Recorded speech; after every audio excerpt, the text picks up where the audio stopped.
Sure. Yeah. He's working, his fiance is working. There. Hey, I can't complain. What more could you ask for, right? Thank you, sir. Appreciate it.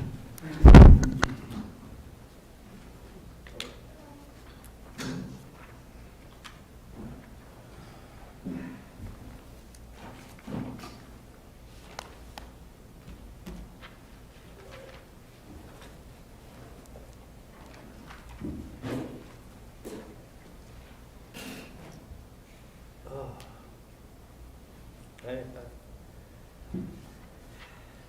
Isn't it weird? You see people with masks on and they take their mask off and you go, oh, it is you. Or you go, whoa. Oh, yeah, yeah, well, I get that one. I get that a lot. I get that a lot,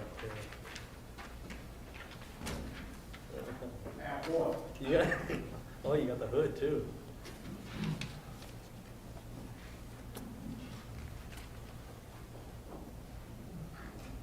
Well, more than that.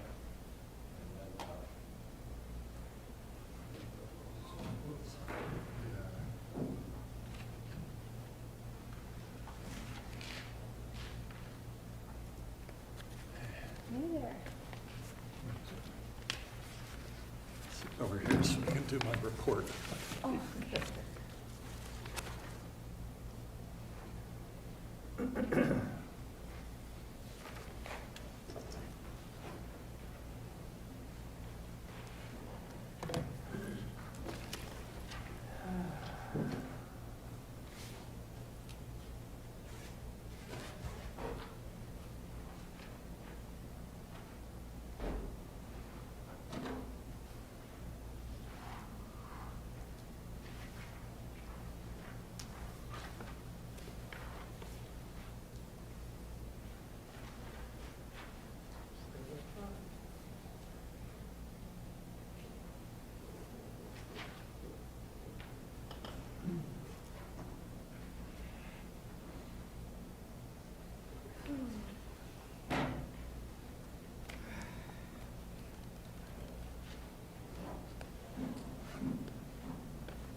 have you had time to look through the ADU fee study?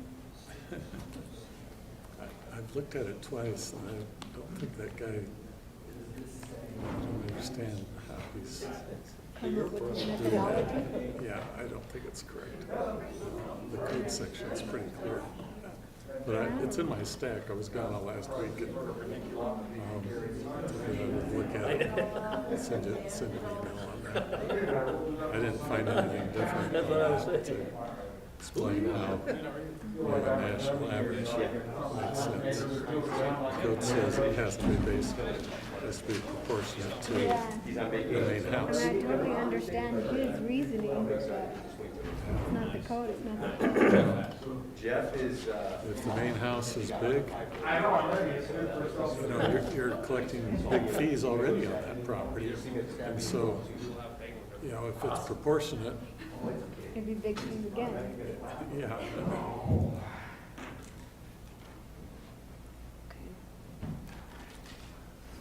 Let's see.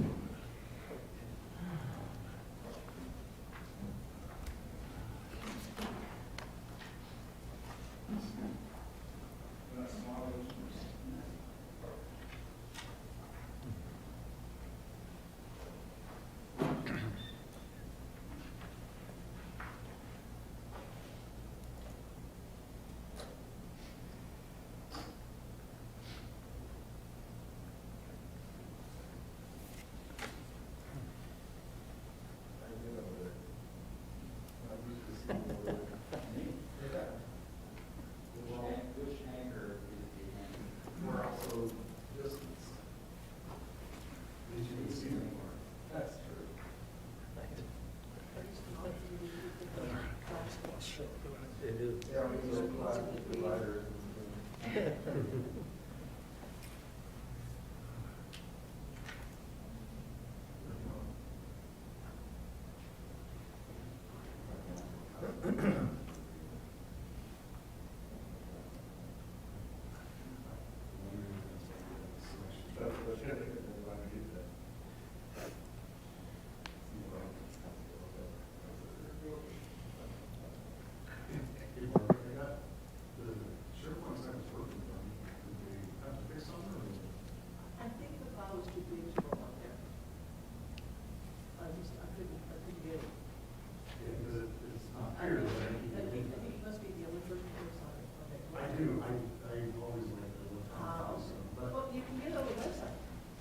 Yeah, I remember you said there was a problem with it, so.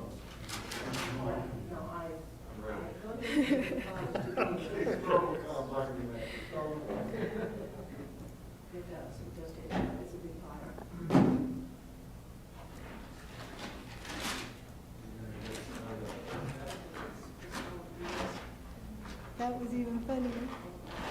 The paper cut.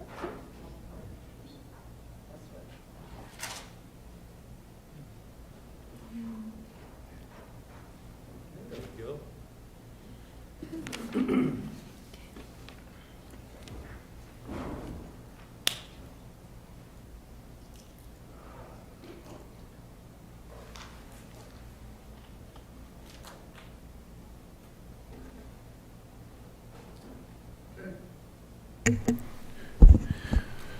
All right, we'll call this meeting of the Loma Linda City Council to order.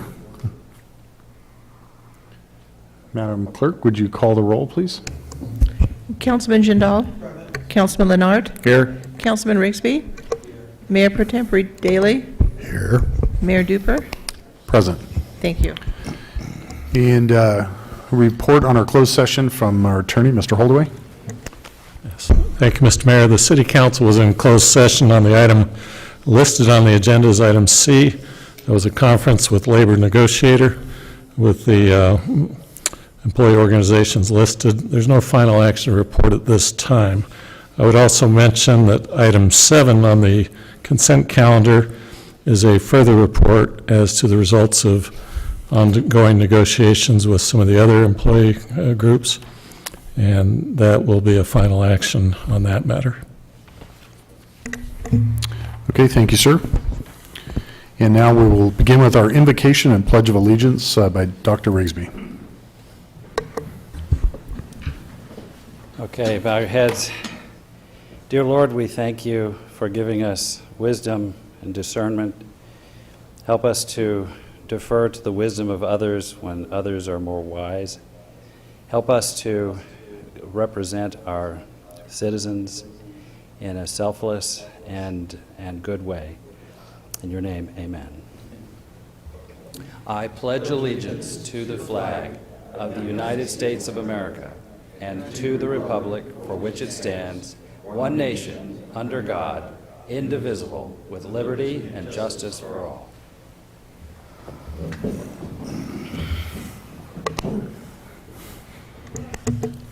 Okay, before we get started, there's a little bit of an echo in the chamber, so I'm not sure if there's something we can do.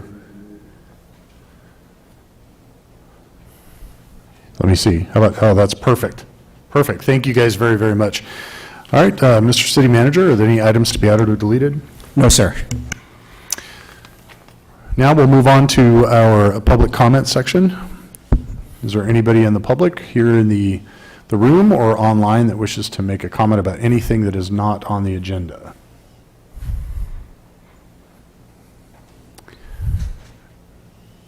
Any public comments?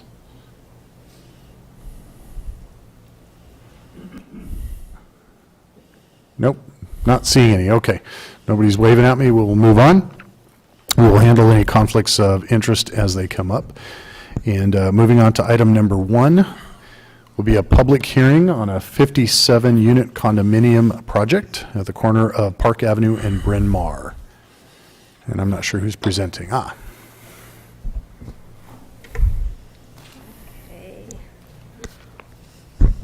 Bring it down a little.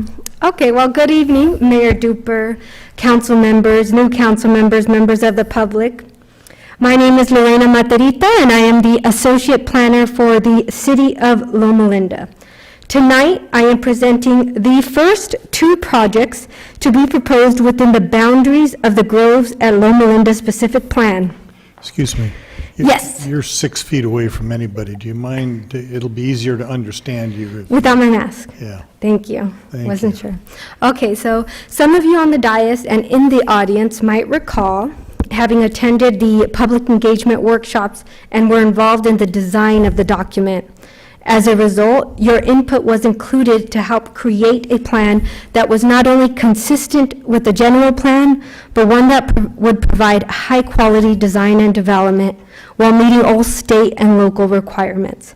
So to begin, my first presentation tonight is for the precise plan of design application and tentative tract map for a 57 residential condominium unit project. The applicant is Lewis Investment Company, and they are proposing to construct 57 residential condominium units with shared open space and 164 parking spaces on a 4.4-acre parcel. Along with the design application is tentative tract map application 20031 to allow the creation of a single-lot condominium map. To give you an idea of the existing setting, the lot is vacant. It's on the southwest corner of Park and Bryn Mawr Avenue. The general plan land use designation is Special Planning Area D, and it is zoned plan community. In fact, pretty much everything inside Special Planning Area D is planned community, with the exception of the institutional sites, which are owned by Residential Unified School District. The actual site is within the Groves at Loma Linda specific plan in planning area 3-2. If you remember reviewing the specific plan document, there are 3-phase concept areas. There was the first one with the ambulatory, with the VA healthcare facility. The second one was the Citrus Trails master plan site, which is basically all of Lennar. And the third one was primarily city-owned property, and that was the most recent phase that was reviewed and adopted. So the specific site is intended for high-density residential up to 60 dwelling units per acre. Surrounding the site to the west is vacant RUSD. Up north is what I said earlier, the VA, and also the Woodlands Preserve area, just slightly northeast. To the east will be the future Central Park site. And south is just more vacant successor agency property with the park further south. Okay, so to give you some idea of the background and history. In June of 2018, we had a joint hearing with Planning Commission and City Council where you approved and adopted the Groves at Loma Linda specific plan, a city-initiated project for a 300-acre site located entirely within the designated Special Planning Area D of the General Plan Land Use Map. That particular evening, an environmental impact report and mitigation monitoring report program was adopted. November of last year, Lewis Investment Company submitted a precise plan of design application for the review of the architectural styles and configuration of the 57 proposed condo units and amenities, along with the tentative tract map. In December of 2019, the project was presented before Historical Commission. They reviewed the architectural styles and they made recommendations for elevations that evening. They motioned to approve recommendation of the ratification of their certificate of appropriateness because it's also within the Mission Overlay District, the Historical Mission Overlay District, and approve the design project. So between then and May, the Administrative Review Committee, which are the staff departments, met with the applicant numerous times, and we provided corrections and conditions, and we just worked together massaging the project and the application, and that is what you guys have in your packets tonight. That same packet was presented on June 3rd to Planning Commission, and we had unanimous recommendation of approval. This is a slide of the first submittal. This is the first site plan that needed a lot of massaging. It did not meet all of the requirements and development standards of our codes as well as the specific plan. the parking wasn't in compliance, they didn't have enough open space, and there were no enhanced corner lots elevation. But working with staff, working with historical, we were able to work with the applicant as well to create a new design that we are going to show on the next slide, I believe. Oh, so this is actually the design that went to historical. And at historical, they made a decision to go with the Mediterranean revival style over the Craftsman bungalow. And they also recommended the applicant provide more enhanced architecture and landscaping for the corner units that are visible from the main streets. Because part of the requirements of the Groves at Loma Linda Pacific Plan is that the residential units face the street, in particular on Bryn Mawr. Of course, but that's not the final, but I will go back. Which is Craftsman Bungalow and which is Mediterranean Revival? This is the Craftsman Bungalow, and this is the Mediterranean Revival. Mhm. Yeah, and the next slide, you're going to see a better rendering where we'll explain each element a little bit better for you and all the features. So this is the final submittal in terms of the rendering. It is Mediterranean Revival style, which includes a variety of colors for contrast and distinction, as well as architectural elements appropriate to the period it represents. The architecture and landscaping chosen for the development will help create the pleasant street scene that we expect in Loma Linda. Here's a copy of the site plan and tentative tract map. Again, the map is to create a single lot condominium map for 57 units on 4.4 net acres. It includes 19 different trio sets. So to better explain that, this is one trio set. So plan 1, 2, and 3. So there's 19 for a total of 57 units. Each home will have a 2-car garage. Guest parking is also available. Main access is going to be through Park Avenue, which is north of the site, and Bryn Mawr Avenue. And there's also be private internal streets that are complying with all city street codes. There'll be a minimum 10 feet distance between the buildings established across the community to provide more open space for residents, as well as access for fire department and other emergency vehicles. There's also going to be shared paseo and communal gathering spaces, barbecue areas at each of the shared paseos and communal gathering spaces. And on a later slide, I'm going to show a landscape plan that will better show that. So here are elevations. I'm going to explain the elevations to you because it might be confusing on the PowerPoint. You do have copies of the project plans in your packet, but we have plan 1 in the back. On the PowerPoint, it kind of mixes all the colors, but they are different colors. They all do represent a different type of white or beige. So plan 1 is in the back. Plan 2 and 3 are forward and facing the street. Here's another set and different color schemes.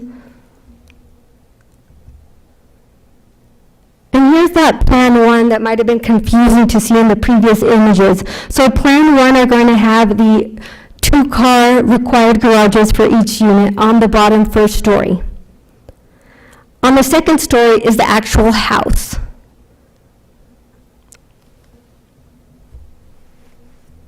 So in terms of Mediterranean Revival and the elevation details, what we're going to see are details such as clay pipes, shutters, entry trimways, tiled entry trimways, iron grills, wood corbels, all representative of that Mediterranean Revival style. And here are a few more, again, more iron details for each design. Okay, so here's the floor plan. This is the first floor. Again, each structure will be 2 stories. So the first floor you're going to see in plans 2 and 3 are the ones facing the streets mostly. You're going to see all your basic amenities or needs and necessities such as living room, kitchen, either an option for a additional bedroom or office. And on that Plan 1 in the back, those are all garages. So the homes are going to range from 1,370 to a little over 1,500 square feet in size. There will be 3 different floor plans available with 8 different elevations, and there's not going to be any same style or floor plan next to each other. So the second story is where you're going to see your bedrooms, with the exception of Plan 1, which is the entire house, which could be accessed through the deck area or through the garage. There's going to be 19. Yes, so there's 19 trio sets for a total of 57 units on that particular site that allows up to 60 dwelling units. You're saying that particular plan is single instead of split into 3? No, okay. No worries. So there's going to be 3 different floor plans and 8 different elevations. But to explain, if this was Bryn Mawr, this is Plan 2 and Plan 3, and Plan 1's at the top. So the Plan 1 at the top is that unique one that has garages on the bottom and the entire house on the second story. I see. And there's also going to be 4 sites on this 57 condo map that will allow for a 3rd story option, which is allowed in the groves at Loma Linda's specific plan. It is going to be determined based on what the market wants, so it might not even happen, but that we did allow room for a 3rd story option.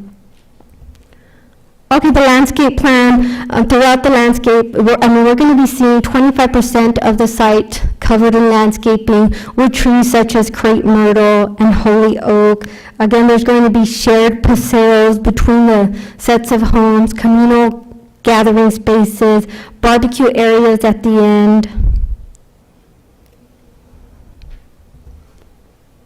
Other studies that were in your packets was a fire turning radius plan, trash can plan, photometric plan, lighting, WQMP, grading. So the applicant definitely went above and beyond and provided all the plans that future departments, at least when it goes to plan check, are going to require too. That way we could be ahead of the game before they actually get to plan check. Now this slide, I am showing the materials and colors boards. I do have the actual material and color boards out here at front. If you'd like me to pass it around, I can do that too. At Planning Commission, we didn't meet in person, so I had to have a slide. So just to let you know, the applicant did choose materials and colors that was suggested by the adopted grove-specific plan, meeting the minimum 3 colors per elevation requirement. And most importantly, the colors and materials chosen are based on historical precedents for the chosen architectural style. So for Mediterranean revival, we're going to see red tile roofing, variations of white stucco on the exterior walls, colorful tiles, and a lot of whites while incorporating warm blues, reds, and greens. Environmental review. So the environmental review or environmental impact report for the Grove specific plan was adopted by this Planning Commission and City Council in June of 2018, along with a mitigation monitoring reporting program that listed requirements for future projects. All required studies such as traffic, cultural, air, quality, noise, were conducted for the specific plan and specific site. The residential proposal and site was previously analyzed with the adoption of the EIR. Therefore, the submittal is exempt and no further environmental review is necessary. The adopted mitigations for this specific site will continue to apply, as well as the new conditions of approval for the design submittal. CEQA Guideline Section 15182 states, where a public agency has prepared an EIR on a specific plan, no EIR or negative declaration need be prepared for a residential project undertaken pursuant to and in conformity to that plan. So in conclusion, the applicant has made every effort possible to provide the most appropriate design and layout. It complies with the goals of the general plan and and the groves at Loma Linda specific plan. It is compatible with existing and future uses in the area. Conditions of approval have been set in place to ensure appropriate compliance with mitigations and city standards. Findings were provided in support of the current proposal and approval. So staff, Historical Commission, and the Planning Commission are recommending that this City Council approve the precise plan of design application 19206, tentative tract map number 20031, ratify the certificate of appropriateness, and determine that the project is exempt. I am available for questions, and tonight we have Mr. David Leonarski in our chambers. Oh, sorry. Tonight we have Sage McCreed in the chambers tonight to answer any questions, and his team is also on Zoom to answer questions. Thank you.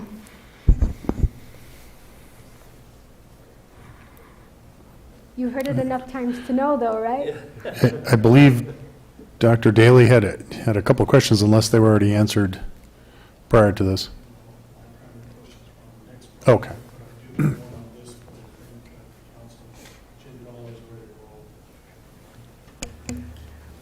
Thank you, Dr. Daly. So during the Planning Commission, Commissioner Karpenko asked if solar panels were provided on the buildings. There's no answer in here. I was just wondering what the answer to that was. I will invite the applicant to answer that. I believe it's required, right? Yeah, so the updated California Building Code does require solar on all new home constructions. So we will be working with a merchant builder in this project, and we do expect to have solar on each of the homes. Mhm.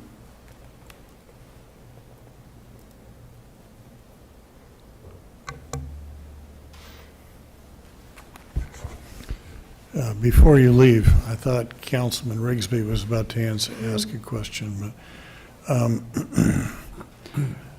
one of my pet peeves with a lot of Southern California developments, and this will be a comment that I will repeat for the next development as well. But I've had the privilege of traveling all over the world in many, many communities within the United States. In Southern California, we seem to have a unique propensity to find varying levels of white and beige. And if we get really bold, brown. And it's boring as all get out. And so I like the project. I have no complaints on the project. I mean, it's a high-density project, so you are appealing to a certain socioeconomic level for potential buyers or renters. I'm not sure how that will work. And the project looks nice. I went through it pretty carefully. But from my perspective, the last thing we need is more white and beige. And that seems to be the style for nearly every project we get. I go to Mexico because people say, well, that's what we're southwestern California or southwestern United States, that's the way it is. It's not the way it is everywhere. It's not. But it is in Southern California. But if you go to the nicer communities, and even some that aren't upscale communities, occasionally you find one that has some really interesting, not the architecture so much as the colors. So that's my only negative complaint. Otherwise, I think you've done a nice job in the layout and in, selection of tile and building some variety in, and you've managed to create a design that squeezes a whole bunch of condominiums into a relatively small space. To have one style condominium that's basically on the roof of all three garages is pretty unique. I've never seen that before. So you've been creative and done well, but this probably should have come from the Planning Commission, but I struggle with the lack of creativity in how to design places that look different. In the community that I live with, which isn't necessarily upscale, and we've lived there for 30 years now, and it used to be either beige or gray, but at least they had gray. But over the years, people have painted their houses different colors, and it's made the whole community look more interesting. Different colors of garage doors and entry doors and stucco and so forth. So it took us 30 years to get there, but it looks a lot better. I just don't understand why developers are so stuck on this white and beige option. So maybe you can enlighten me. And when you speak into the microphone, if you can take your mask off so we can understand you. Yeah, thank you. With pleasure, thank you. I appreciate the comment. I think it is an apt observation. One of the challenges that we had with this project is to try and respect the historical nature of this area, and one of the directives that we went into this project with was to come up with an architectural style that was reflective and respective of the historical nature of this site. And so we looked back at the California bungalow and the Mediterranean revival styles when we went to the Historic Committee. And ultimately, the Historic Committee unanimously agreed that they preferred the Mediterranean revival. And some of the key characteristics of that style historically have been that they were those white and, I'll call it white and off-white, white and beige, earthy tones, as you pointed out.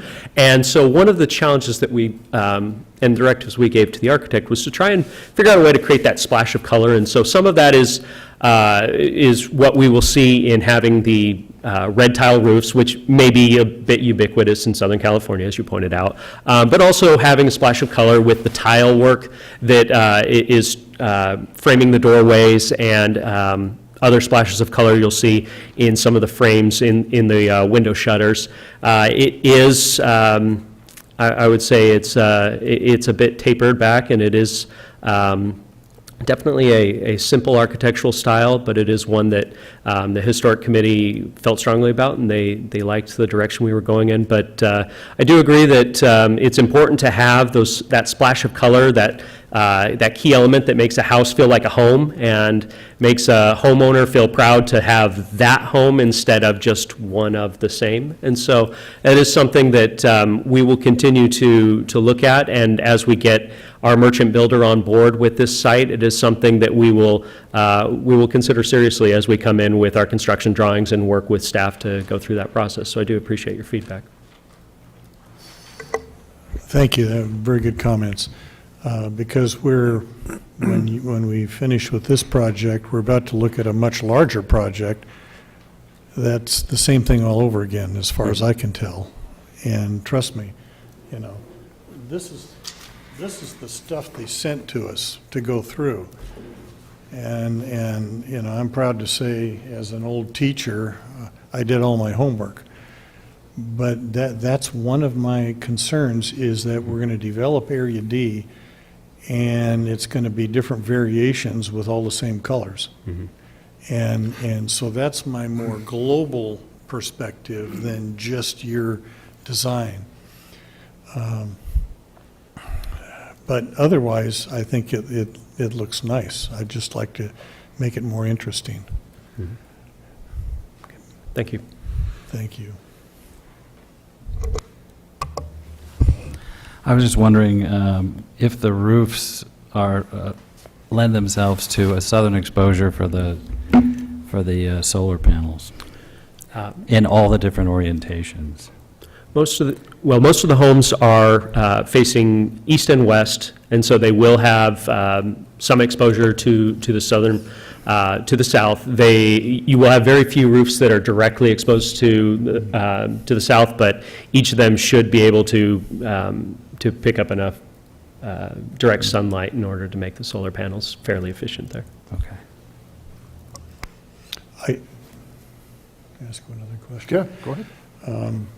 and I'm sorry I didn't ask this earlier, but is this going to be a homeowners association It will. operated neighborhood? Yes, that's correct. So we can feel confident the lawns are all going to look appropriate and et cetera? Yes, in fact, that's one of the advantages of this product that we see, is that because it is because it's all on a single lot, condo lot, the front yards, or what would typically be a front yard, is actually HOA common area. And so you don't run into the issue where you have the manicured lawn next to the weed jungle that you sometimes see, and frankly becomes all too common in some of our master plan communities, where we have, in those circumstances, you have an HOA where we're sitting on the board tearing our hair out, trying to get homeowners to be responsible for their lawns. Well, in this case, we'll collect the homeowner's dues and we'll send the landscaper in and take care of it ourselves. So we will have a uniform landscaping design and maintenance across the entire site, which should just add to the street scene and should just add to the nice landscaping that we'll have across the entire site. The paseos should be very welcoming for the residents to gather when hopefully we can gather again and enjoy some outdoor space and some barbecue areas, and hopefully make some good memories out in this community. I appreciate that, because, I periodically will drive around different parts of Loma Linda, and when I drive through an HOA community, you can tell. If I drive through just a planned community, I can tell. Mm-hmm. And I say that a little bit tongue-in-cheek, because we're in the process of re-landscaping our yard, so I've got one of the yards with dead grass and weeds, but it'll look a lot different in 2 weeks. But thank you. Thank you. Okay. I'm sorry, one more. Go ahead. I got a few questions, or two. First one thing I was happy to see is that we're using a lot of water,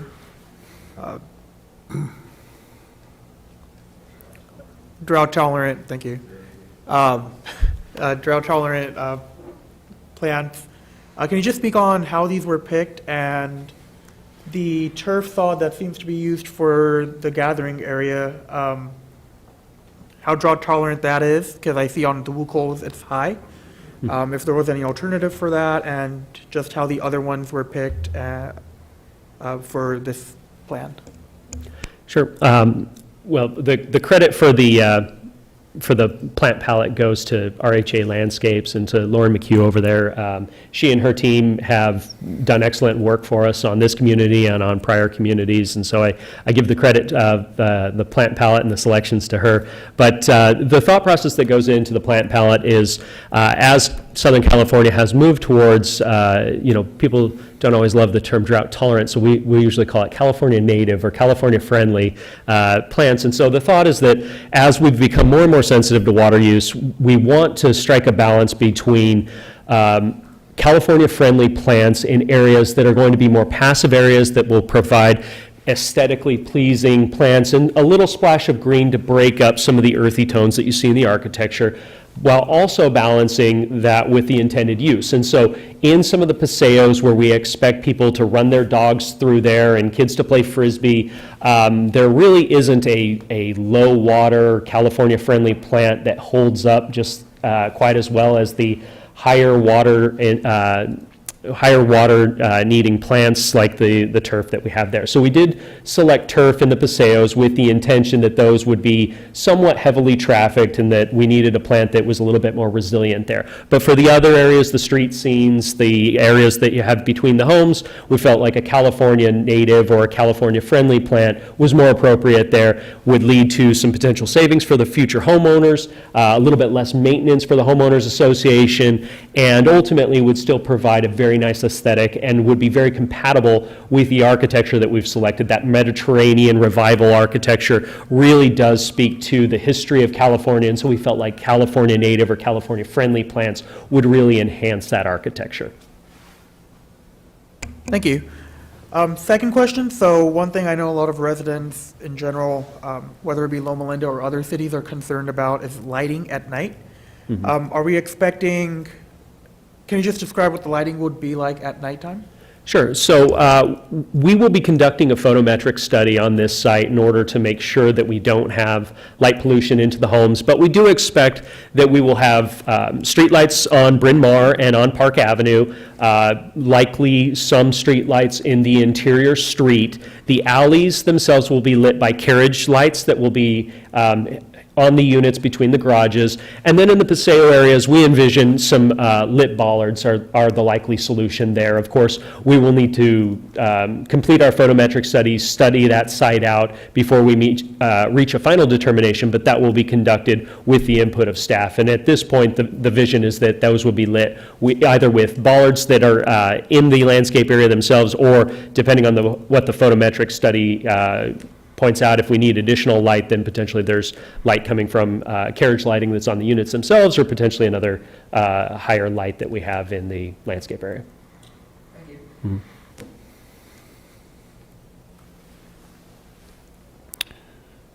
Okay. Seeing no other questions on the dais, we will open the public comment. I don't see anybody running up to the podium inside the chambers here, but is there anybody online that would like to speak? We do have at least one. I'm getting a signal.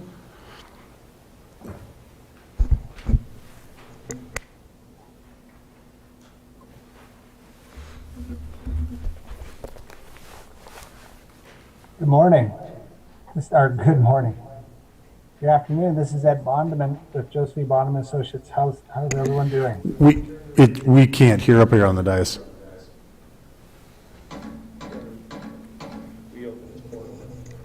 Want me to start over? Yeah, that's better. Test. 1, 2. Test. 1, 2. Is it good? Good. Can everybody hear me? Yes? Yes, go ahead. Thank you. I was asked to join this meeting. Actually, I sent an email to Lorena, the planner at the city, and she was able to answer a few questions for me. A couple of the questions that we wanted to make sure were asked on actually this project and the one following. We want to make sure that the Citrus Trails Master Plan and the groves at Loma, the specific plan, that the requirements to build parks was included, and the requirement to build a fire station was included. And then there was a question about the regional water quality management plan basins, that they were sized properly. And I did get some feedback back from staff, so I appreciate that. I just wanted to go on the record and ask those and put them out there. That's it.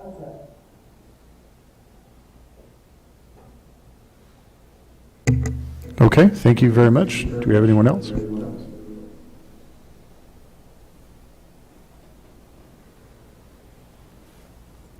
Seeing none, I'm going to close the public comment and ask if we can. Awesome. Thank you for turning that down. And I'll entertain a motion from the council.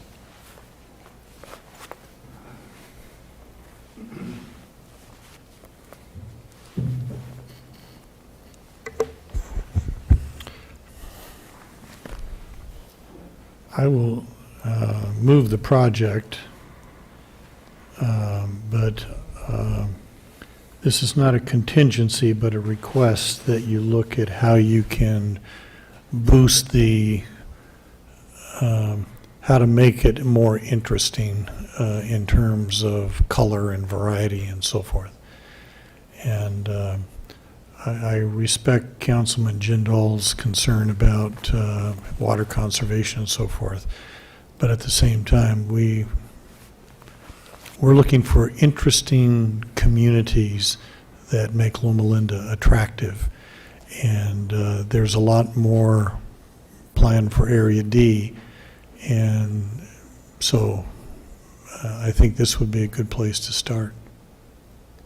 But I will move approval.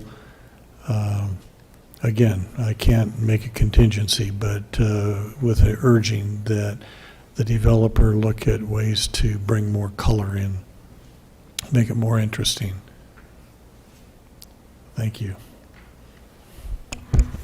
Second? Okay, we have a first and a second. Madam Clerk, would you please call the roll? I'm sorry, you want to read it more? Specify the 4 parts of the recommended action. Ron, if you could read Okay. A through okay. D there. So,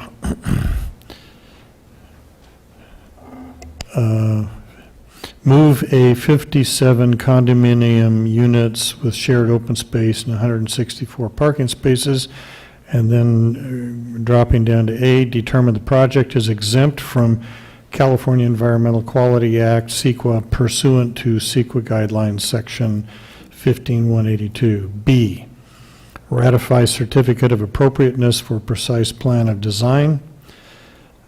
C, approve tentative tract map number P20-031 for map 20320 to allow the creation of single-lot condominium map for 57 residential units on a 4.4-acre lot based on the findings contained in the staff report and subject to the conditions of approval.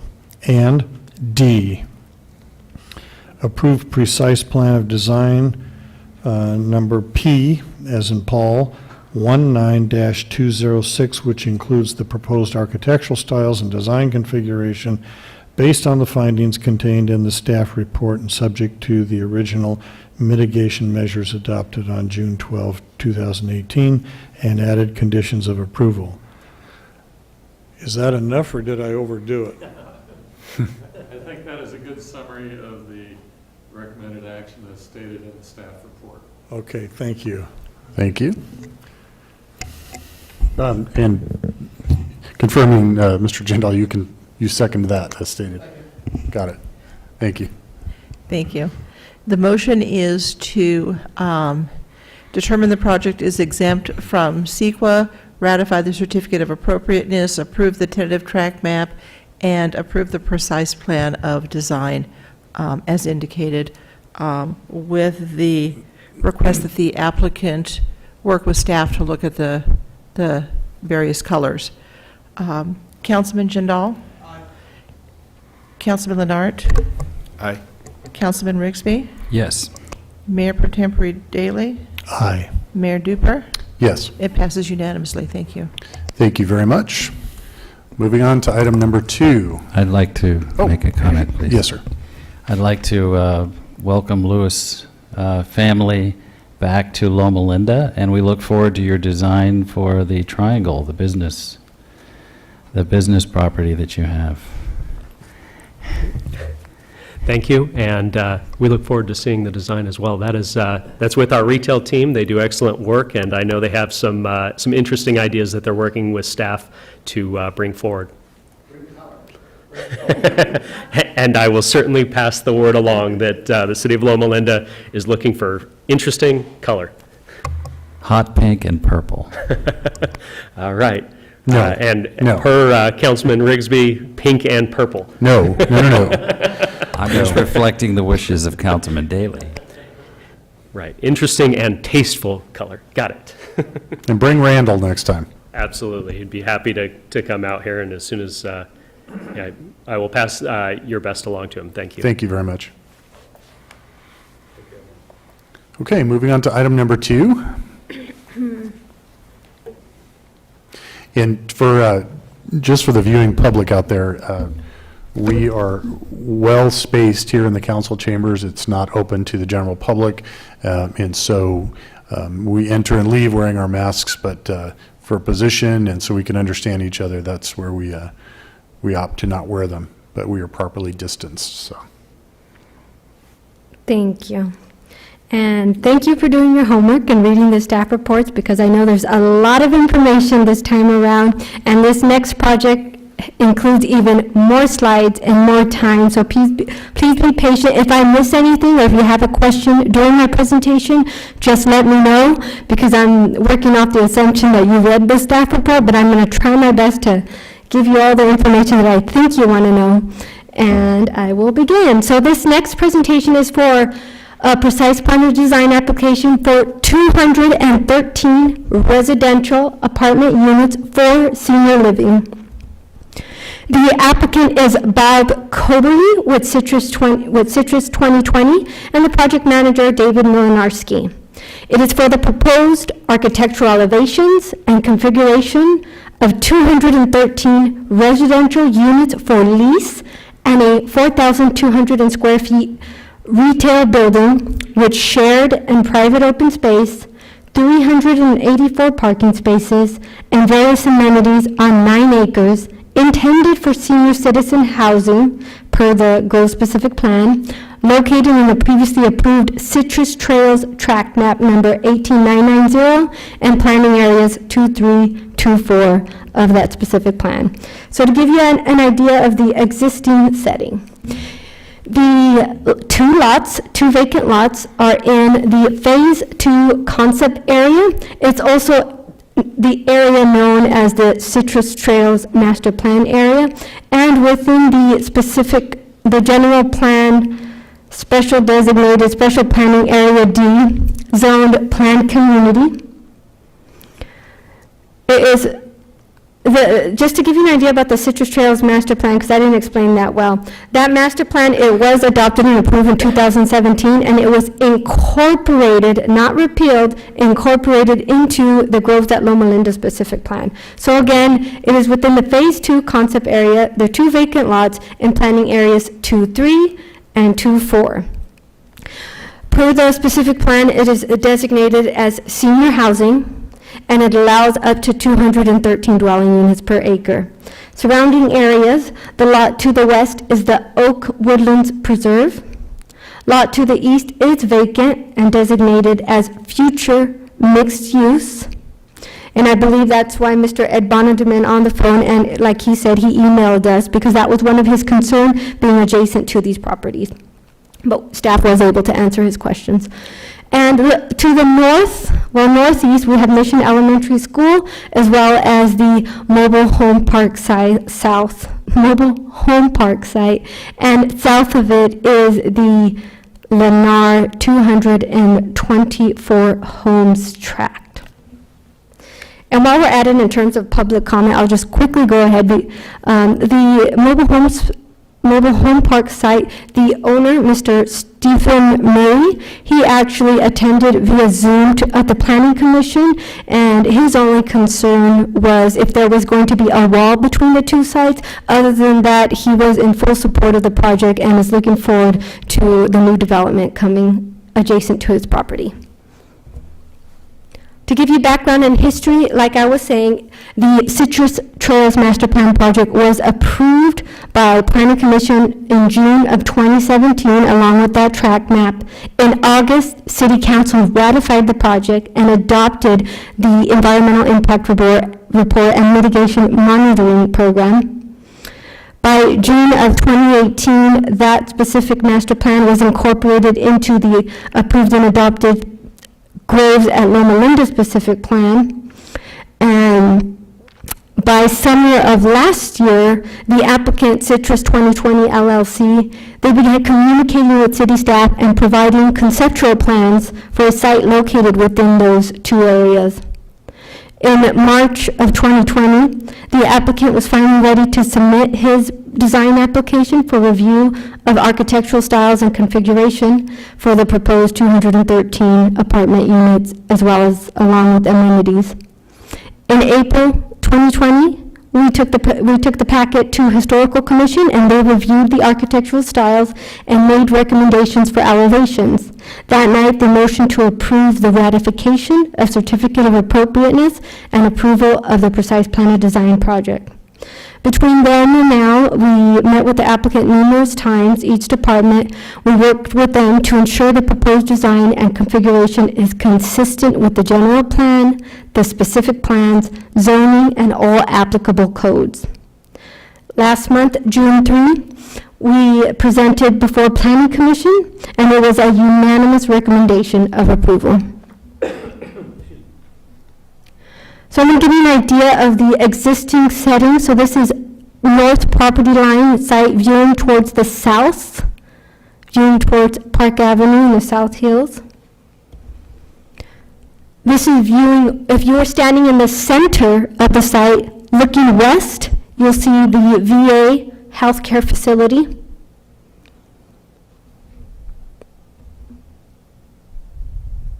This is again looking south, and you can see the Loma site. This is if you were on the site, the project site. And now we're going to present a video of the existing setting, just to give you a better idea of where this planned development is going to take place and what it's adjacent to.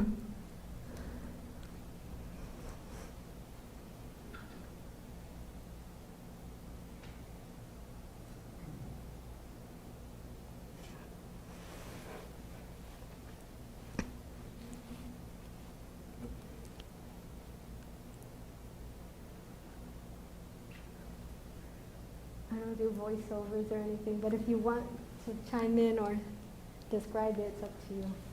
Well, the video is gonna be over soon. This is just the site in Is front there of you. sound or music or anything with it? Not on this one, no. It's just an aerial shot. You're actually leaving the southeast corner of the site. That's Park Avenue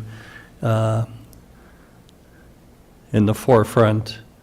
It was that green pasture. You had a little retention basin. Yeah. You're looking south now towards the Lennar project and your future community park across the street. It looks much different today, but that's the, and you know the area as well as anybody, so.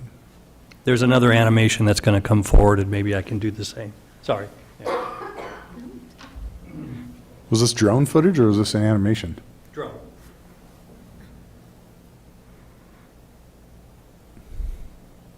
And there's your VA hospital for the.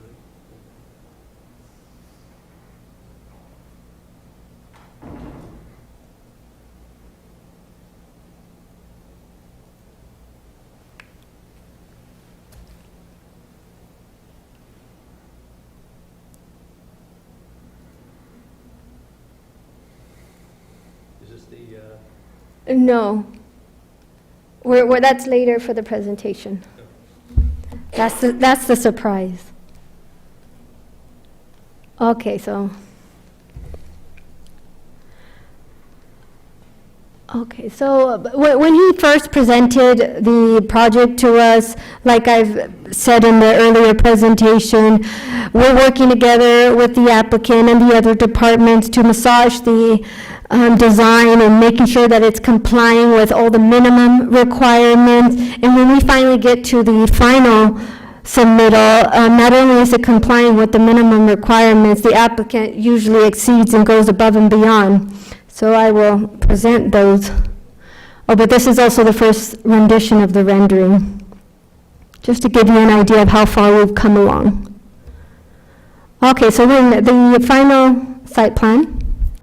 Just to give you an idea, like I was saying, it is 2 parcels, parcel 1, parcel 2, approximately 9 acres in size.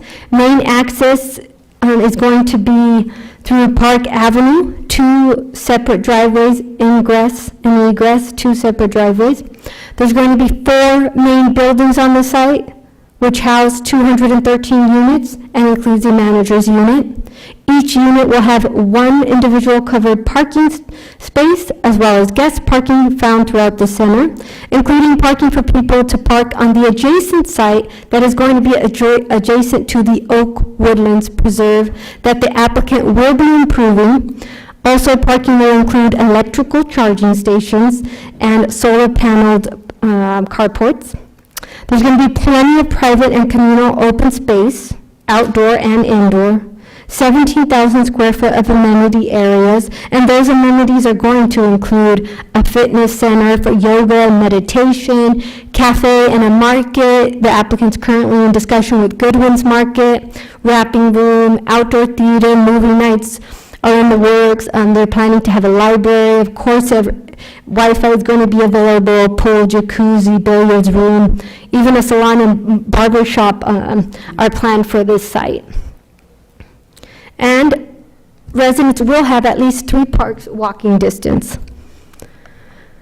So the final submittal rendering. This development has been designed to create a pedestrian-friendly and architecturally attractive streetscape that is creative, achievable, sustainable, and maintainable.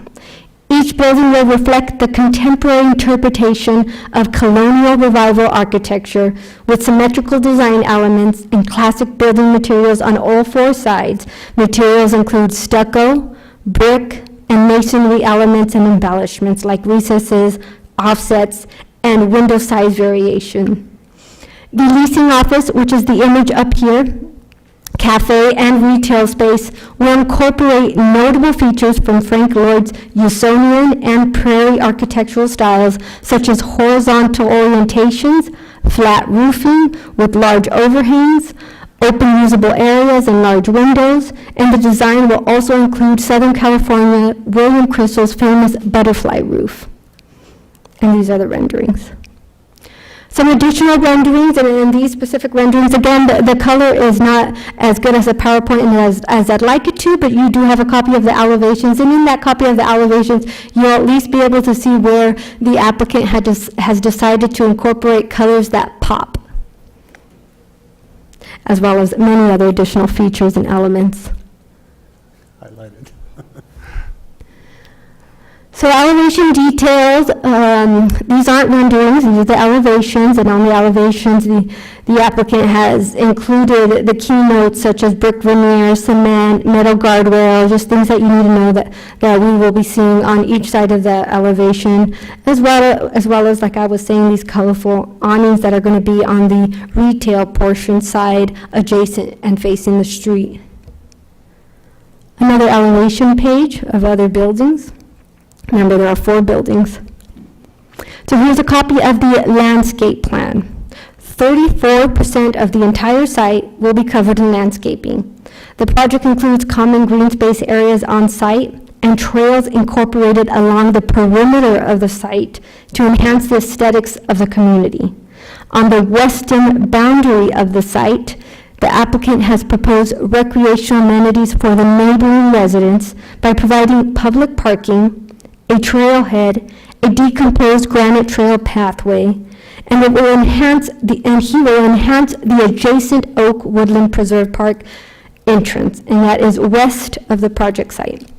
This feature will implement a community-wide landscape concept that features drought-tolerant or California-native plant materials and create an aesthetically pleasing, thematically coherent outdoor environment while minimizing demand for water resources.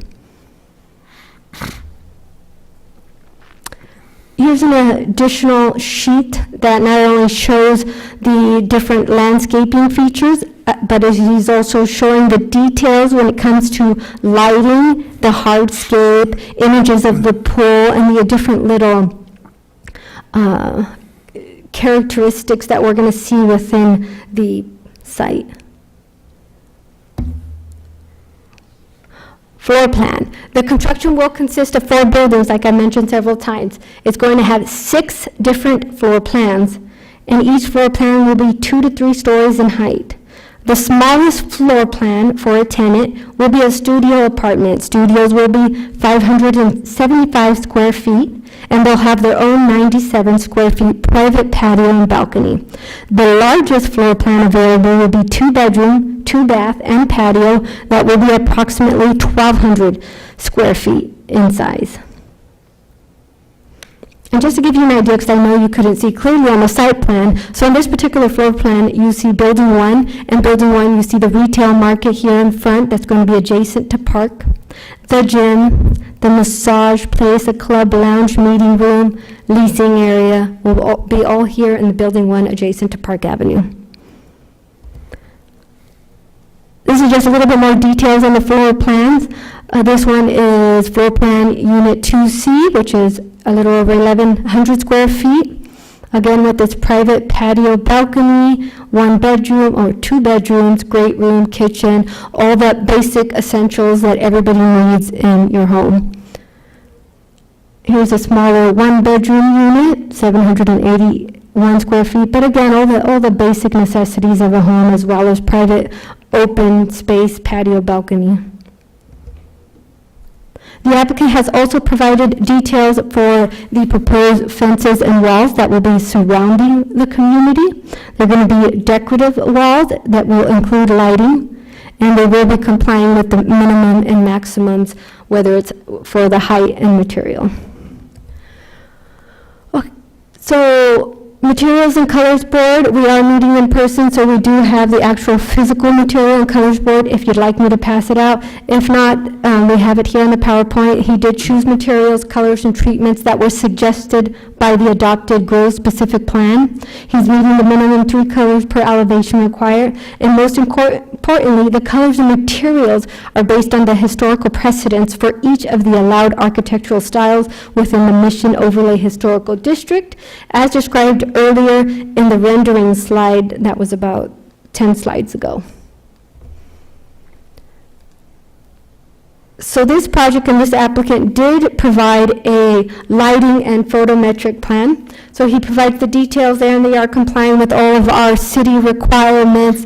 If I remember correctly, there's no spillage onto neighboring properties, and he also provided the types of lighting that they propose to bring to the community, even including these hanging swag lights. Environmental review, the EIR, Environmental Impact Report, was reviewed by City Council August 1st, 2017 for the Citrus Trails Master Plan and Tract Map. Reports such as traffic, cultural noise, etc. were prepared, and they reviewed the impacts associated with the construction of a 213-unit project within the tract and that specific site. The proposal was previously analyzed through the adoption of the EIR. Staff determined the proposed project is in conformance with the specific plan's allowed land use, and no new effects would result. Therefore, the submittal is exempt and no further environmental review is necessary. The adopted mitigations for the specific site will continue to apply, as well as the new conditions of approval for the design submittal. CEQA Guideline Sections 15-182 states where a public agency has prepared an EIR on a specific plan, no EIR or no deck need be prepared for a residential project undertaken pursuant to and in conformity to that plan. So now we're going to show another video of the proposed vision of the site. Yeah, I think that would be fun. I don't know if they're going to, there should be music with this one, but if not, then here we, you don't want to hear me sing, Councilman. Here we are going down Park Avenue, heading westerly. This is the urban streetscape in front, with the units facing the front. We're coming up now on the mixed use, the market area with outdoor cafe seating, and you're coming around the corner here into that roundabout, which was a creation that we collaborated with staff. This was not part of your specific plan. This was something we added to give character to this corner of the building. As you can see, accented by water features. There'll be special lighting, and this is the main entrance into the area. This roundabout also is going to provide parking in a bench, historic bench that will surround this existing oak tree, which will be a resting place for residents and people walking through the trail system. And again, this is a great gateway into the front of the project, into the leasing office, and into that mixed-use market area. And you'll see the articulation of the glass, the metal framework, the brick stucco, and this takes you into that first experience as you walk in and you're greeted. You can see viewing out into the open space. You'll see more of that, but as we head upstairs to the second floor, again, the architectural style that Danielian Architects brought to the project, I think, is very special. You'll see meeting rooms that are available, gathering spaces, a lot of light, and then viewing out into the roof deck, which again is another special outdoor space that you don't see in many communities, especially here in the East Valley. This not only will look to the south into your South Hills and over your community park, but it creates a venue for private parties and other activities that the residents and management care to host. And then looking back into the interior of a portion of the project, you'll see again the enhancements of landscaping and really a place for gathering and outdoor activities to bring the people together. And as mentioned, the landscaping is drought tolerant, water conservation sensitive, but again, trying to utilize the outdoor space.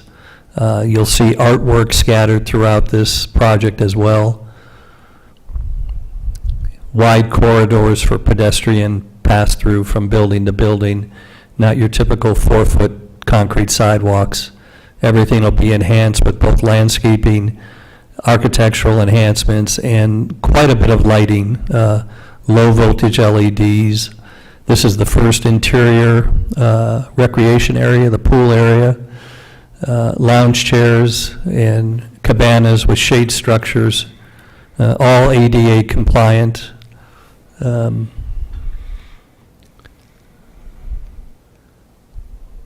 Quite a large space.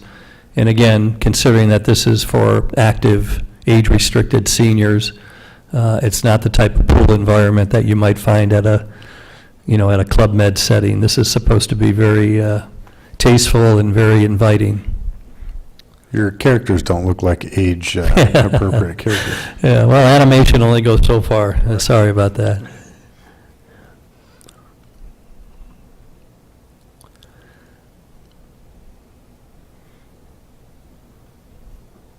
And again, this just gives you I think a sense of the separation of the buildings, even though they're 3-story structures. You're not cramped sitting on top of each other. Now you're going to be walking through one of the pedestrian connections from building 1, the clubhouse area, going back towards building 2, towards I guess it would be the northwest, kind of a promenade again with more outdoor space, gathering areas, bocce ball courts, lawn bowling, another outdoor gathering space, shade structure, seating. Now you're walking towards the far northwest corner of the building. This is building 2, which wraps. This is an outdoor gathering space again with a kind of a amphitheater setting where we could have outdoor activities, movie nights, or any other activity that needs to be planned.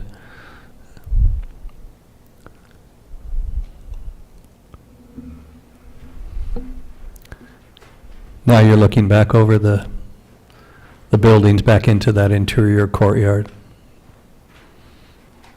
Actually looking south. If you could tilt up, you'd be looking towards your South Hills. Tasteful articulation, change in surfaces, not as colorful as Mayor Pro Tem may be looking for, but there is quite a bit of variation, and there are a lot of grays on this building, so at least we hit the gray for him. He might be in the market, so you might want to be. Yeah. No, I'm joking. Anyway, thank you. Thinking I'm going to give a deposit here pretty quick.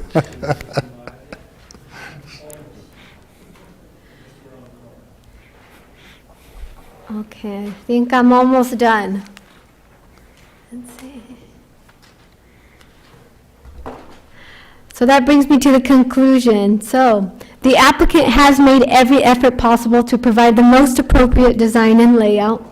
He complies with the goals of the general plan, Citrus Trails master plan, the approved tract map, and the Groves at Loma Linda specific plan.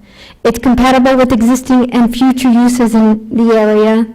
Conditions are in place to ensure appropriate compliance with mitigations and city standards, and findings were provided in support of the current proposal and approval. So staff, historical, and planning commission are recommending that this city council approve the project tonight. So I am available for questions, and David is too.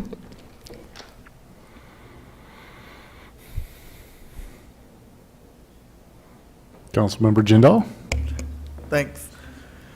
So I wanted to follow up on the Historical Commission. I saw Commissioner Wiley and Chairman Stewart mentioned a few things, starting off with the LED accent lighting. Looking at the plans, the lighting looks phenomenal. The LED accent lighting that Commissioner Wiley had asked for, can we get a little more information what they were requesting, and were we able to put that in the project? David, I know you answered that during the Historical Commission. Do you recall? Sure.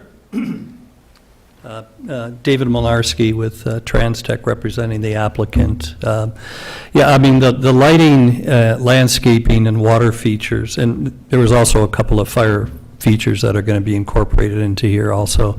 Very sophisticated levels, both low profile LED lighting for pathway walking, uplighting and downlighting of the trees and of the palm trees, but again, within certain regulations not to spill over, so just to enhance the landscaping. The cafe area, courtyard area, the outdoor seating, all of that lighting will be integrated, even some of the lighting within the water feature at the corner intersection. You know, this development group has been successful in delivering, oh gosh, I think we're up to 1,300 units right now in the donut hole over in the Redlands community. High-end market rate, luxury, resort style, not what would be suited here, of course, but if you ever get a chance to tour those facilities, and we'd be happy to take any of the staff or council members, you'll see the quality of detail and the sensitivity that goes into this. So I think the city will be pleased. And the landscape architect and Danielian, who's done a great job with the features of this project, and you can see from some of the amenities how they're set up. We'll be working very closely with your staff and make sure that the lighting was something that was highlighted, and we're going to really do a special job for you. Thank you. And with the solar, I see that the solar will be included on the covered carport parking. About how much of the total project will that solar supply energy for? Boy, you know, I don't have those calculations. I know we have representatives from Danielian in Zoom if they want to take a shot at that, but I don't really recall what the percentage of the total consumption is. I don't know if they can I don't know that right chime in offhand, off of Dave. if they have a response to that. Dave, can you hear me? Hello? Let's see if anybody picks up. Yep. I don't want to misquote. Hi, this is Joanne. Can you hear me? Yes. Okay. So we have a energy consultant working on the project, and she has calculated the amount of kilowattage that's required for the project, and that's been related to our solar consultant. As far as the exact number, I don't have it ready right now, but we do have it calculated, so it meets the requirements.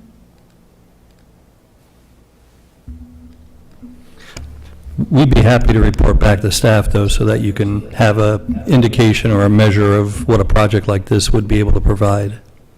Yeah. Those things are typically done as part of the construction plan. Correct. And the engineering and the calculations for that. So at this stage, those kind of calculations aren't typically done. The project. Got it. Thank you. Yeah. Provide. And obviously, we'd like to generate as much as we can to offset the cost, so that's the goal. Right. Yeah. Yeah, and then final comment, love your proposed plant palette. A lot of it is low water use, so that is very happy to hear. And then this reminds me a lot of like my alma mater, Claremont McKenna. So I'm definitely looking forward to seeing how the lighting and how the night scene turns out to be.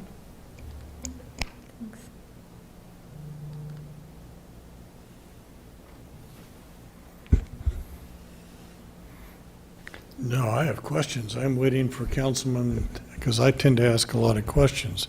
Councilman Leonard to get his questions answered first.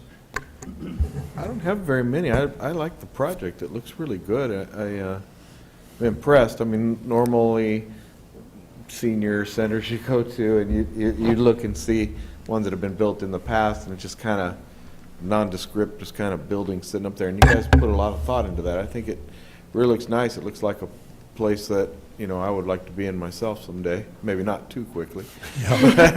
but We can start shopping here shortly, yeah, I can start John. shopping, maybe put a deposit down on that corner right there.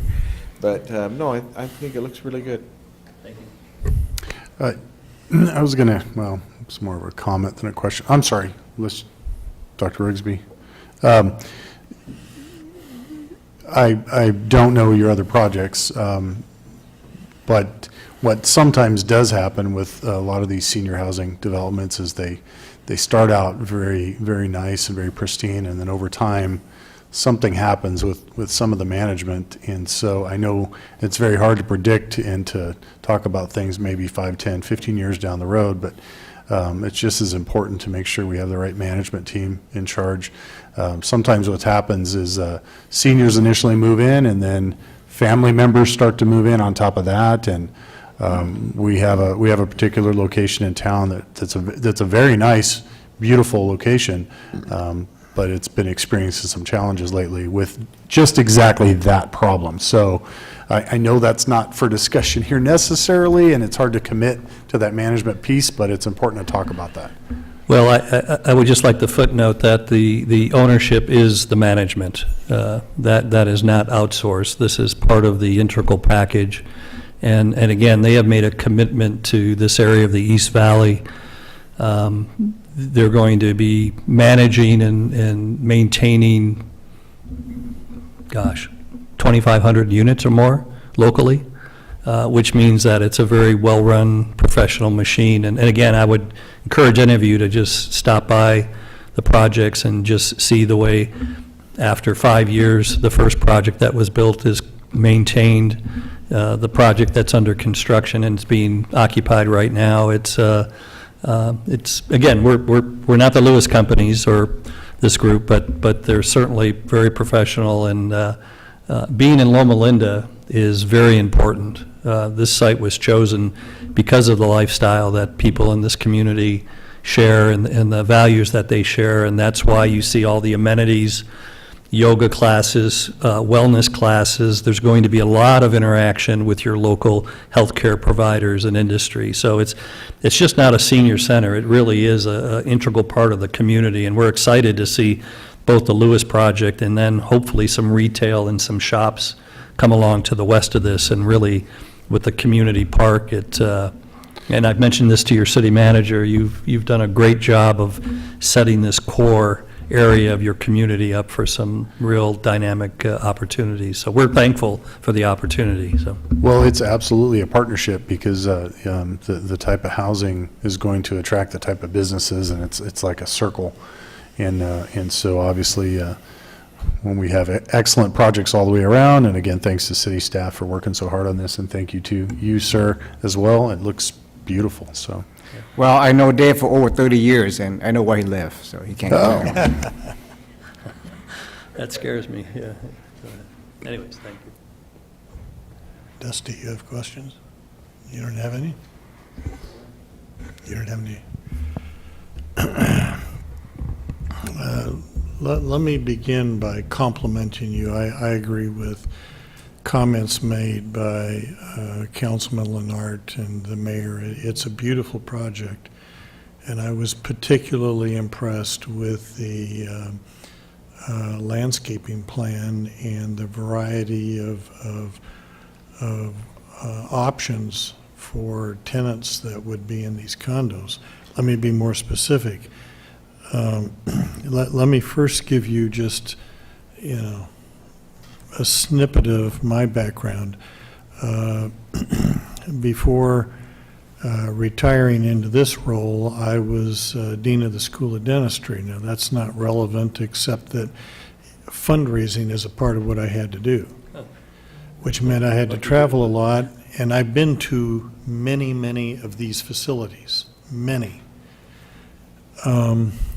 can you first, and so some of the things that that you've included in your plan that I'm impressed with are meeting rooms, because that tended to be a problem for us at times.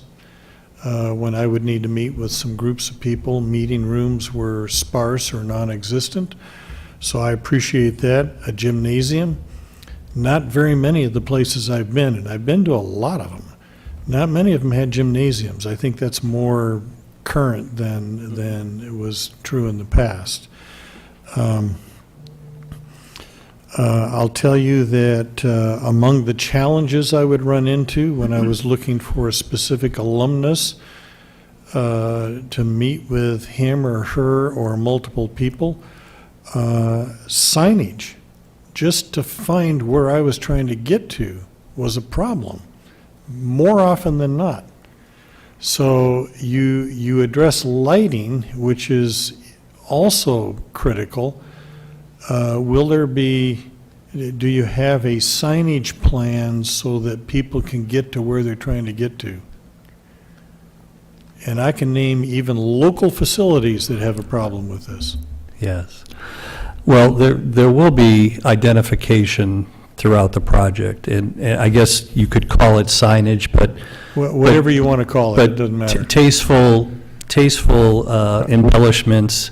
We call it wayfinding in the Yeah, city. wayfinding. Yeah, there you go. Okay. Wayfinding. Enable me to find who I'm looking for is Yeah, what it comes down to. and these projects also they are concierge level of service.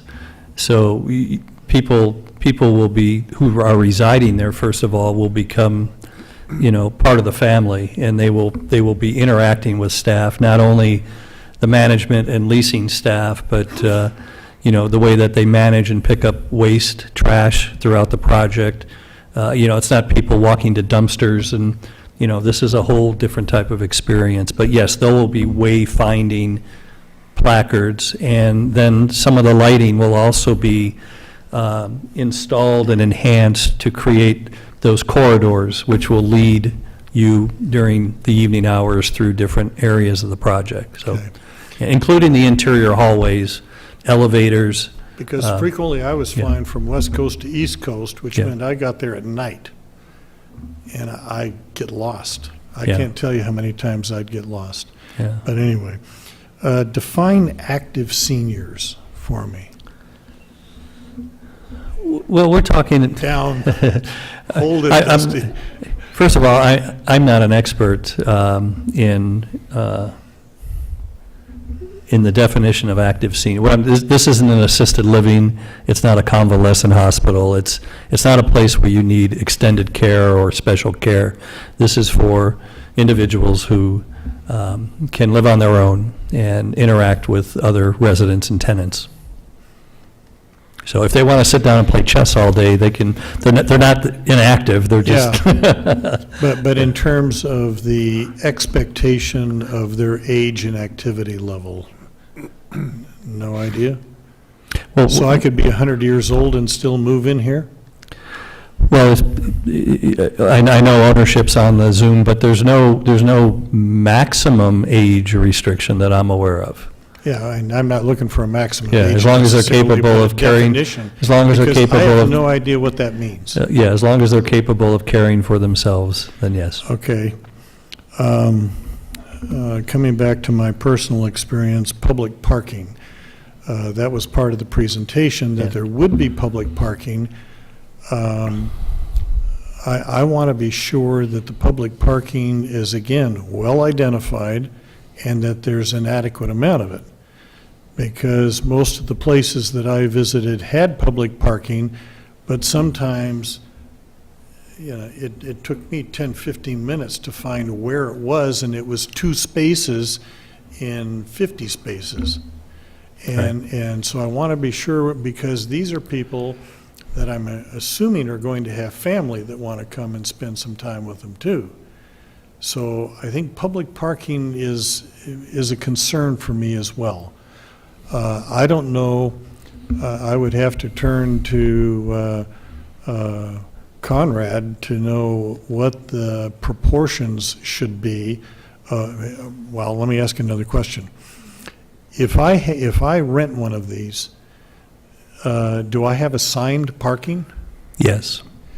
And I assume that that assigned parking is designed to put me relatively close to where my condominium is. As is convenient as possible, yes. Yeah, fair enough. Yeah. But public parking can be a whole different issue. And that's part of where I was out in the middle of the night with my flashlight trying to figure out where I was going. Right. Well, there's a difference, I think there's a distinction we need to make between public parking and guest parking. You know, guest parking is part of the project itself. The public parking we're referring to is the roundabout next to the trailhead. Again, when we came up with that Right. concept to embellish the entrance and make it something that really integrated with the surrounding area, we said, well, let's utilize that parking for quote-unquote "the public." So that is not parking. So that's fair enough. I'm Yep, talking about okay. guest parking. Yes. So the guest parking is available both on-site and outside of the gate, and then any other place within the project where there's not And Conrad, assigned do we parking. have any kind of, is there any kind of a formula for, Yeah. Standard formula for that, they exceed the parking. Yes, I believe it's, they need the minimum calculation would come out to about 290 or so, and they had 384. So they exceeded about Okay. almost 90. Yeah. Okay. So it's one parking space per tenant, and it has to be garage parking too, and then I think it was .25 for guest parking for each unit. so if my wife and I moved into this facility, and I know I'm getting old, so these things are more personal to me now than they used to be. Right. But if I moved into my wife and I moved into one of these facilities. Your wife doesn't qualify in age, There's, sir. yeah, but she qualifies under me. We would get one parking space, or is there the option to purchase or pay additional for a second one? There will be parking available based upon the units and based upon the number of bedrooms and based upon the ratios. So parking is always, first of all, we are overparked. We have ample parking, but that's going to be a management operational issue, and obviously if you decided that you wanted to have your Lamborghini, your MG, and your Prius and a motorcycle, there might be an issue with that. So, you know, 2 parking spaces per unit as a standard is manageable. And parking is always one of those things, you know, how are they going to assign the garage spaces? Obviously, everybody gets a covered space, Sure, either sure, enclosed or sure. enclosed. But again, we're well in excess of the parking ratio, so there's not going to be a problem with that. Go ahead. I just wanted to confirm, because I know you asked for the formula. So on page 6 of the staff report, I made a mistake. I was confusing it with the high-density residential. But for senior housing, the requirement per unit is 1 space per unit. So technically, he just needed 213, but he's way beyond, and he's at 384 parking spaces for the entire project So it'd be site. possible to purchase a second. I mean, if you have 2 spaces instead of 1, you should pay for it. Well, how they're going to monetize that is something that's still being worked out, but whether it's provided or just an extra bump in the lease rate.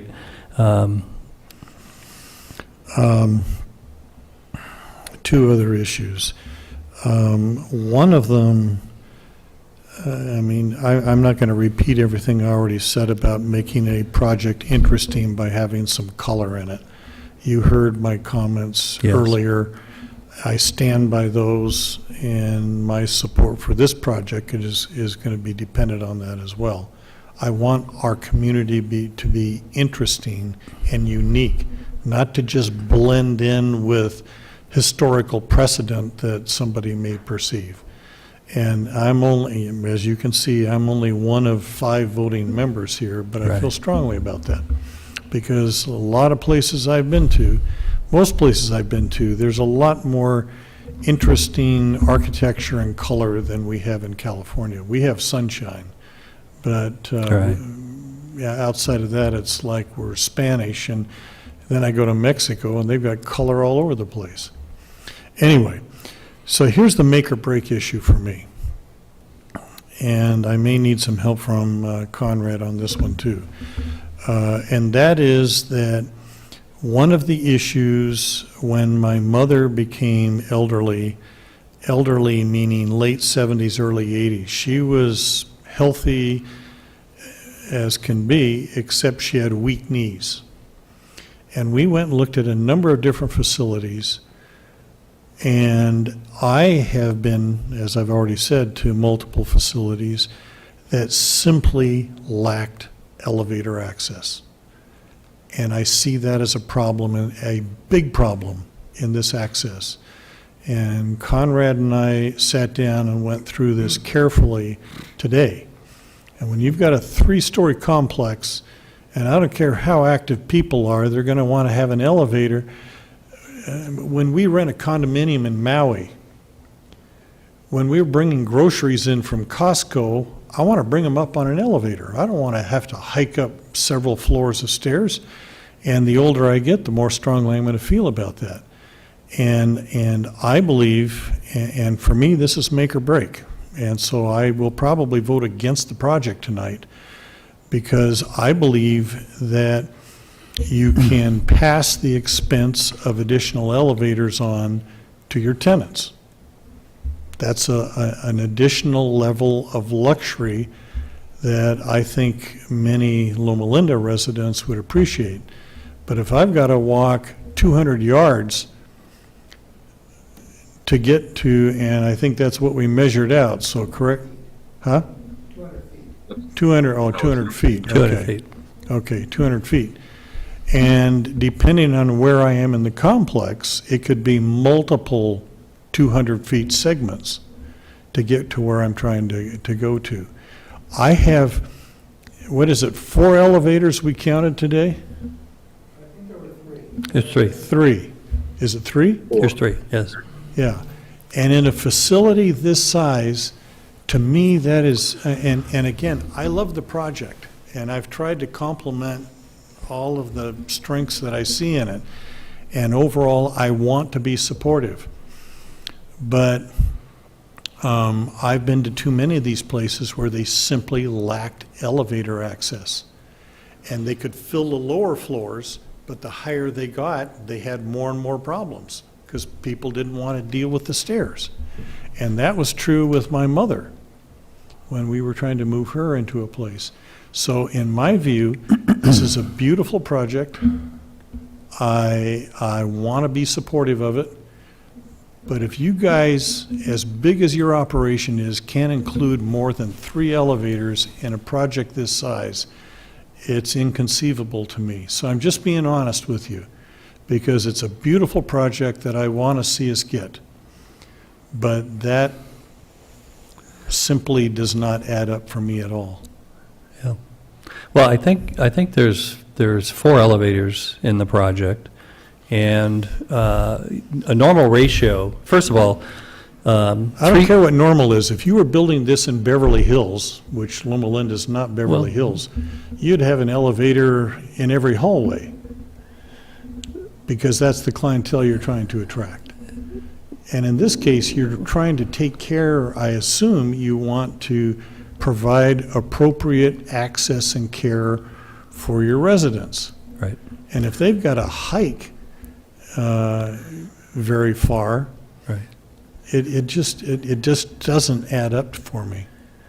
And I didn't mean, Mayor Pro Tem, that we're parsing words about standards. I just wanted to relate that, for 3-story structures, and I know it's a senior, it's not a family project, and quite frankly, elevators with families is even a worse situation than having to walk a little bit. But 1 elevator per 100 units is a standard that is throughout the industry. So 4 elevators would mean serving 400 units. We've got 213 units, so we're double the norm. We're twice the threshold.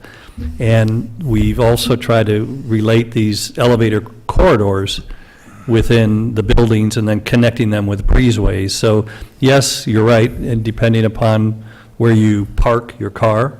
But that's part of living in, higher density type developments. And, it'd be wonderful to put 7 elevators in, but So from what's the downside? It's going to cost a few extra bucks. well, Which can be passed along to, if I've got more elevators where I live, then I expect I'm going to have to pay for that. Is that something that can be changed in the future, adding more elevators? well, we can certainly take a look at the layout, the corridors, to see if there is ample room, configuration to enhance that experience for the tenants.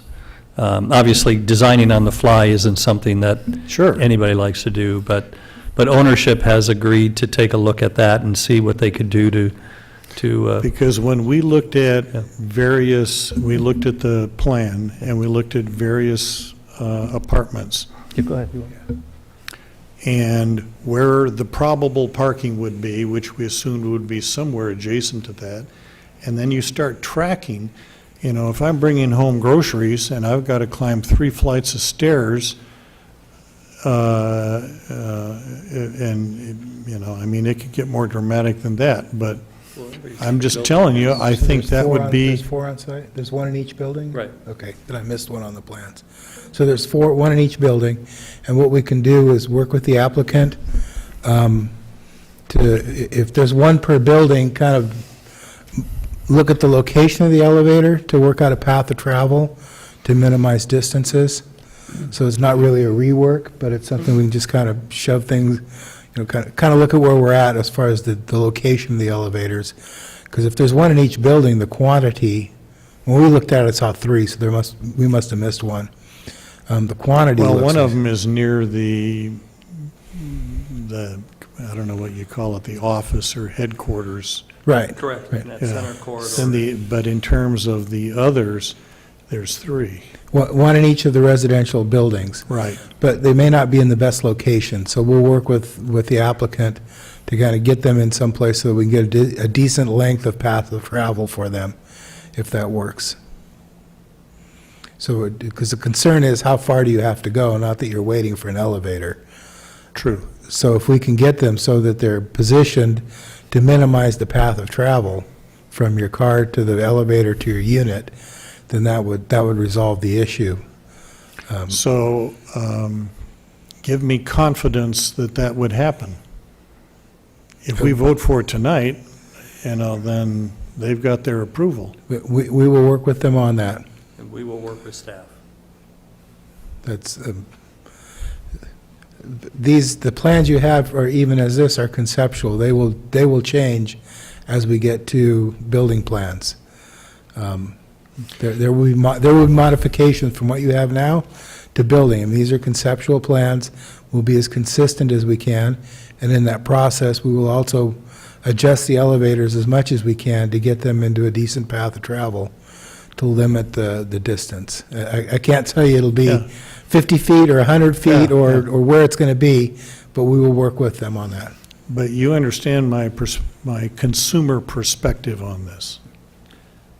Well, first of all, it doesn't matter if I understand it, I respect it.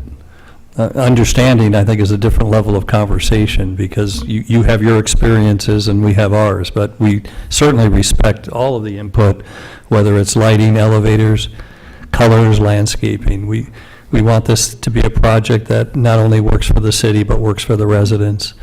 But again, on that ratio of elevators to people, that's roughly about 50 units per elevator. That's not a very, it's a very robust ratio when it comes to the world of. But is that the ratio for seniors? Well, it is, unless you're talking about maybe a 10-story high-rise where you have stacked flats, but on what I would call a garden-type layout. Or assisted living. Yeah, I mean, this is more of an independent. Yeah. But no, There's active seniors. It is, everything you're speaking of, Mayor Pro Tem, whether it's where's my parking space, how far do I have to go to dump my trash. All of that is lifestyle, it's management, it's things that you have to, just like whether or not you even want to move into a community. Do you want to live across the street from a park? Because there's going to be kids over there screaming and yelling and playing soccer. Well, if I'm 70 years old, do I want to hear that? Maybe that's not the place you want to go, right? I'm just hoping we want to make this as attractive as possible for people to move in and be a part of it and be happy once they're there. Yeah. Absolutely. Okay. Absolutely. Thank you, sir. Thank you I for your appreciate your responses. Okay. Is that it from the dais? Anyone else? Okay, we're going to open the public hearing. Anybody online that wishes to speak? It looks like we have one speaker.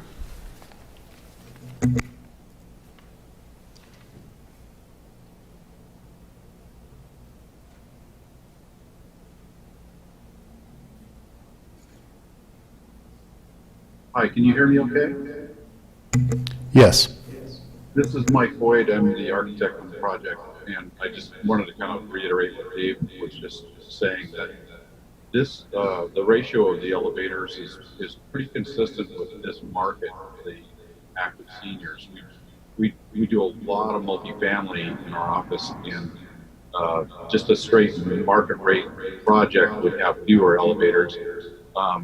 We took a lot of pains to try to get a good distribution of the elevators throughout the building, so that there wasn't one path of travel that exceeded any other greatly. And I just did a rough estimate. It seemed like more like 150 feet or 160 feet maybe at the most from any given unit to the nearest elevator. But those are all really good points. And parking distribution, elevators, the path of travel, all that is so important, and it all will contribute to the success, the market success of renting this project up. So our client is very motivated to give them all the amenities they need. So I just wanted to reiterate that we did put a great effort into trying to comply with that.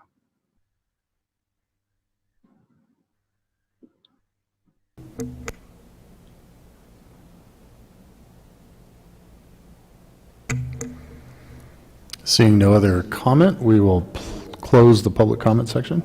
Hi, this is Ed Bondeman. Oh, I'm sorry. Oh, it's okay. Go ahead. Hi, I just want to say that the project, very nice looking project. You guys did a good job, Dave. Again, we just want to reiterate to make sure the project takes care of its share of the park and fire station and regional drainage per the specific plan. Other than that, good luck.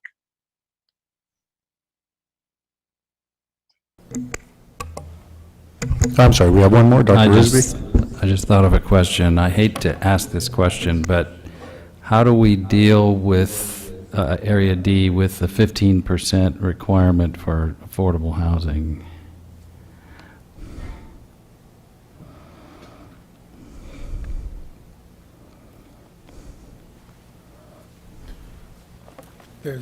Area D requires that the space be available for, and by the affordable, it's a density requirement, not necessarily a price requirement. So both of these projects meet the density requirement under the affordable. That's for RENA purposes. Yes. But what about for the old, I don't even know if it applies anymore since they dumped RDAs. What is the requirement? It used to be 15% of new housing units have to be. That's with the RDA, it's not required anymore. My understanding. So all of that went away. Yeah, it's all My RENA understanding is numbers. this is a moving target now, right? It applies differently per community? Well, it applies to, each community has their own RENA numbers. Outside of RENA, though, I've heard that now. Ours are pretty much doubling this year. Yeah. So it becomes a function of density, not actually having the dollar value of the If unit. it's just RENA, that's completely a different issue. Different. And then those units can be absorbed in different parts of the city that are more suited to Like the senior project over on Poplar, can absorb those kind of units.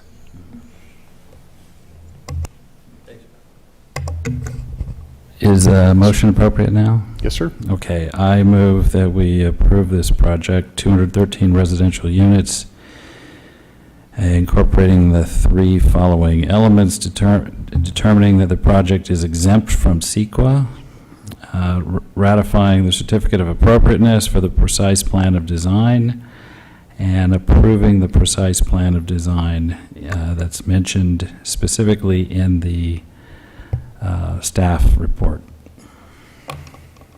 I will second. Okay, we have a motion and a second, properly made motion, I might add. Thank you, Dr. Rigsby. Madam Clerk, would you please call the roll?